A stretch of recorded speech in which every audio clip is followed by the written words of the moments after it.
轉睇下西隧一宗連環車禍，5架車上晝喺西隧港島出口相撞，造成11人受傷，包括一個 BB。蕭樂文報導。車禍有多人受傷，其中一個比較嚴重。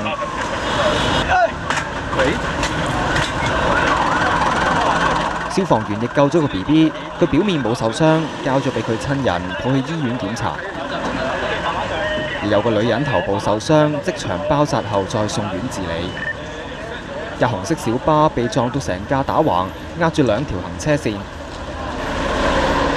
車尾爛晒，擋風玻璃同零件飛晒出嚟，車頂成個冧咗落嚟。喺佢前面嘅私家車同的士車尾就壓扁咗，而撞到小巴嘅呢架城巴同一架7人車停咗喺另一條線，城巴車門變晒形，車廂散滿玻璃碎。車禍中嘅的士司機話，當時駛到隧道口就塞車。佢前面有個巴士喺度，我咪停低咯。10秒8秒後，跟住嘣一聲。